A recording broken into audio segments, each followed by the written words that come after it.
Weight loss. Weight loss. Easy weight loss. Diet drug.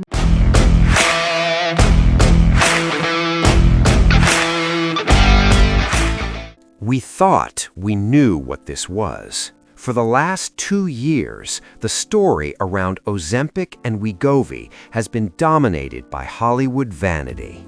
It was painted as a cheat code for the rich, a dangerous trend, or just the latest internet hype cycle.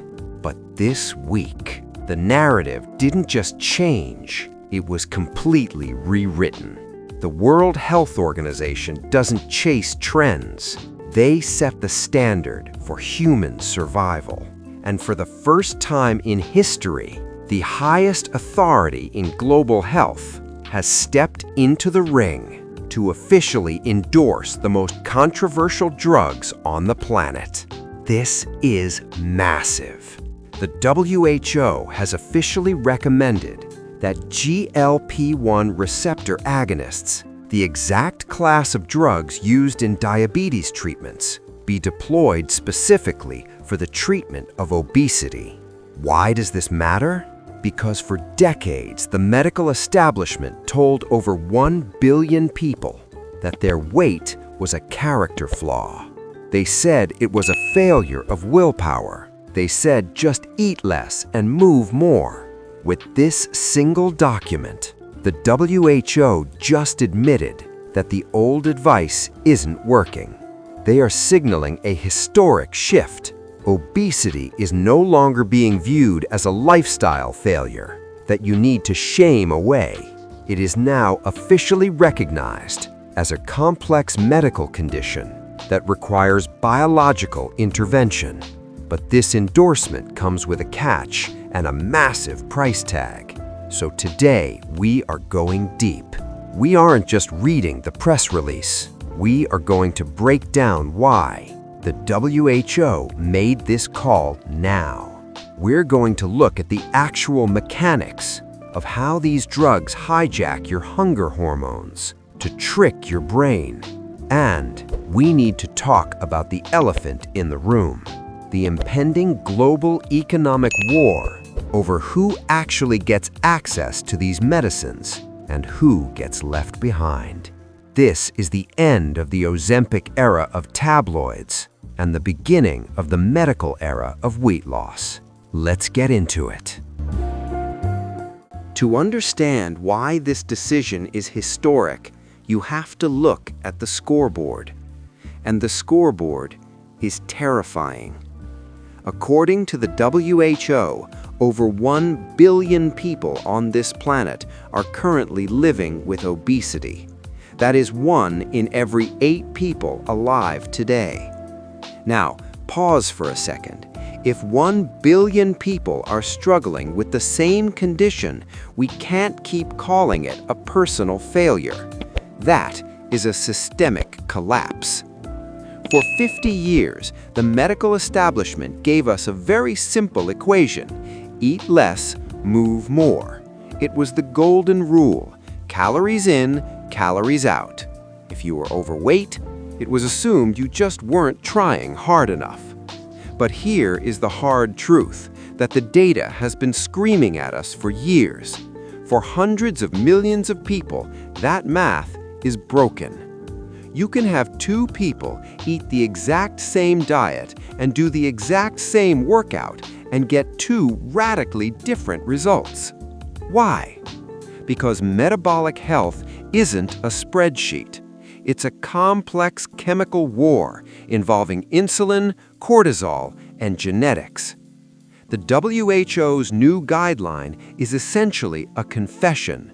They are acknowledging that current public health strategies, the pamphlets, the diet advice, the shame, have failed to stop the epidemic. By validating drugs like Semaglutide, the WHO is finally saying the quiet part out loud. Your biology is fighting back.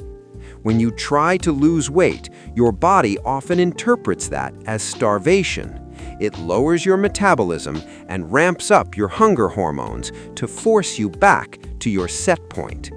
Willpower can't fight millions of years of evolutionary survival mechanisms. This recommendation changes the entire framework of medicine.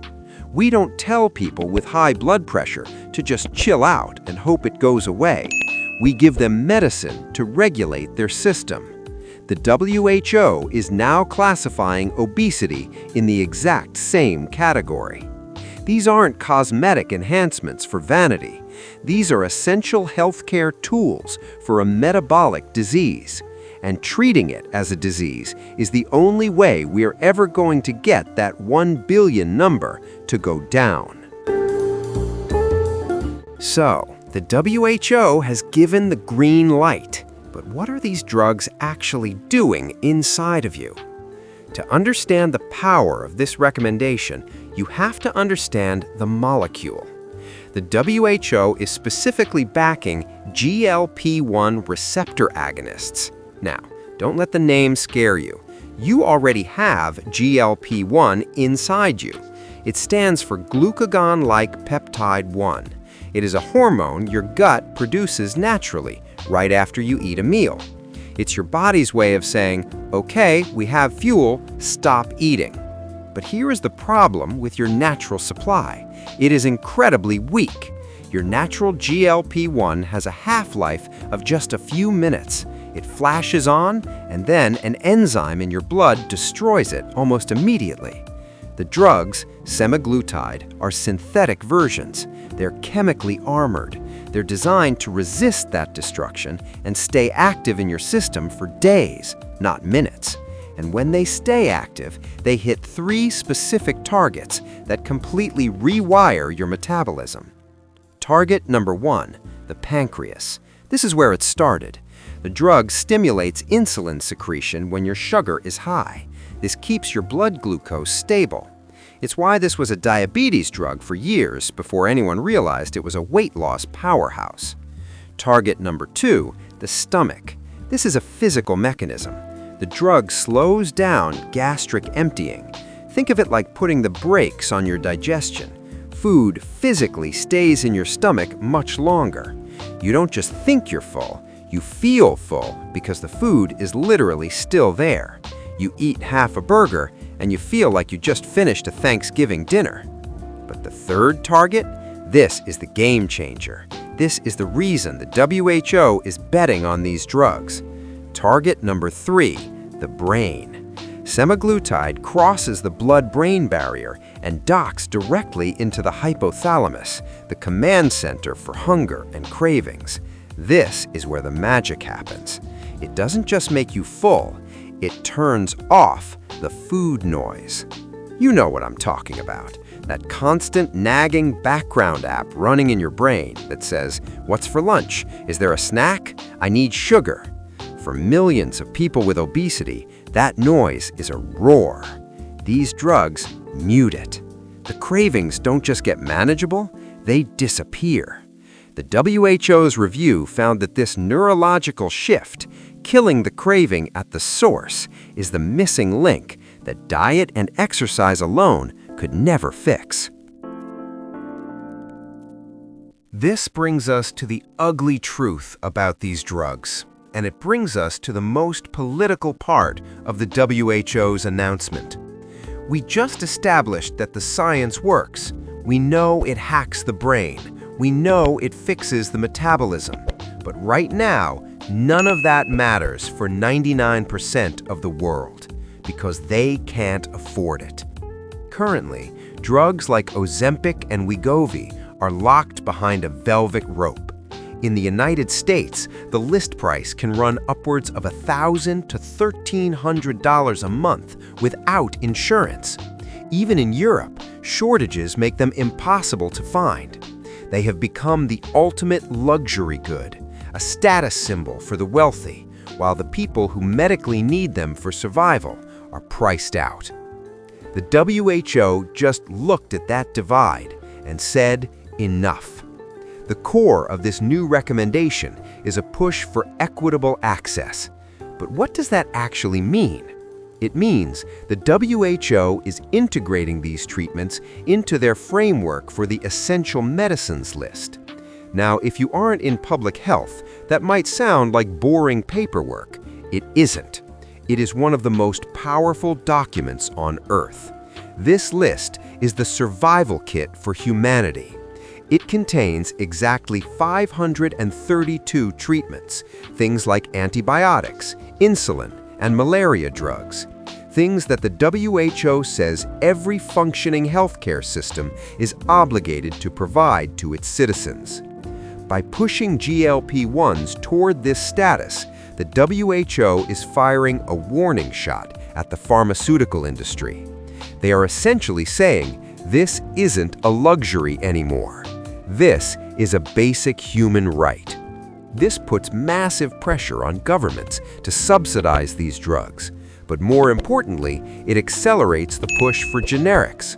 The WHO wants to break the monopoly. They want to open the floodgates so that manufacturers in India, China, and South America can produce these molecules at a fraction of the cost. The goal isn't $1,000 a month. The goal is $10 a month. They are trying to turn a boutique celebrity drug into the next penicillin, available to everyone, everywhere.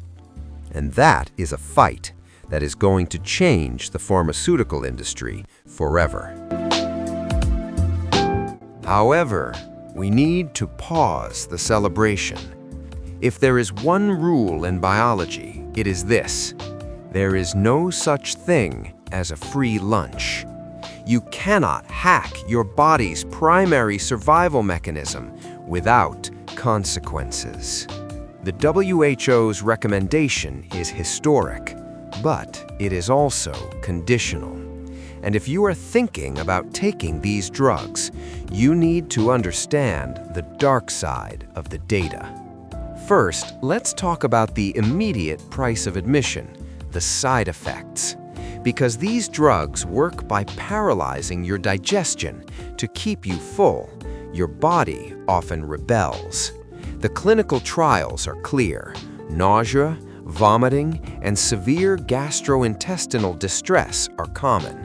In some studies, up to 50% of patients reported nausea. We aren't just talking about a tummy ache. We are talking about a systemic adjustment that forces many people to quit the drug entirely before they see any results. But the second risk is much more dangerous because it is silent. And if you care about longevity, you need to listen to this closely. The biggest hidden danger of Ozempic and Wegovy is body composition. When you lose weight rapidly on these drugs, you don't just lose fat, you lose mass.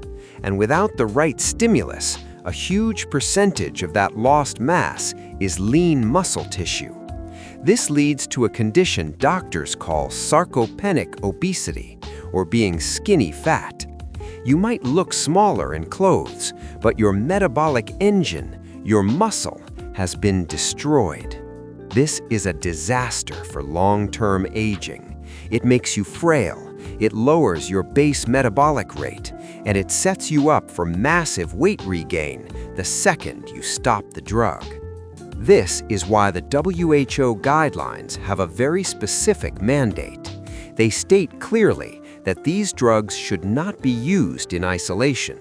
They are designed to be part of a comprehensive management plan. That means if you are on the needle, you must be on a high-protein diet and you must be resistance training. The drug buys you silence from the food noise, but it is still your job to build the body that's left behind. So, where do we go from here? The World Health Organization has just opened a door that can never be closed.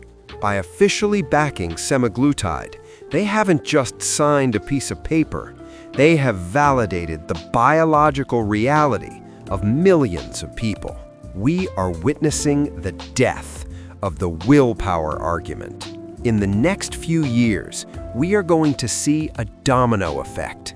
As this medication moves onto essential medicine lists worldwide, the pressure on insurance companies and governments to cover it will become unbearable. And eventually, the patent walls will crumble. We are moving toward a future where these life-changing molecules won't cost $1,000 a month. They might cost $50. We are looking at a future where obesity could become as manageable as high blood pressure, a relic of the past. But I want to leave you with one final thought. And if you take anything away from this video, make it this. A drug can fix your chemistry, but only you can fix your life. These medications are powerful. They can quiet the food noise. They can give you a biological break, but they cannot lift the weights for you. They cannot choose the broccoli over the fries for you. And they cannot give you the discipline to sleep 8 hours a night. Think of Ozempic not as a cure, but as a bridge. It can help you cross the gap, but you still have to walk across it. The goal of biohacking isn't to depend on a pharmaceutical forever. It's to build a body that is strong enough to thrive on its own. Now, I want to turn this over to you. I want to know your prediction. Do you think the WHO's endorsement is going to break the monopoly and lower prices? Or is the demand going to be so high that it creates a global shortage for the next decade? Let me know in the comments below. I read every single one. I've linked the full WHO report in the description if you want to read the raw data yourself. If you learned something new today, hit that like button, subscribe, and turn on notifications so you don't miss the next deep dive.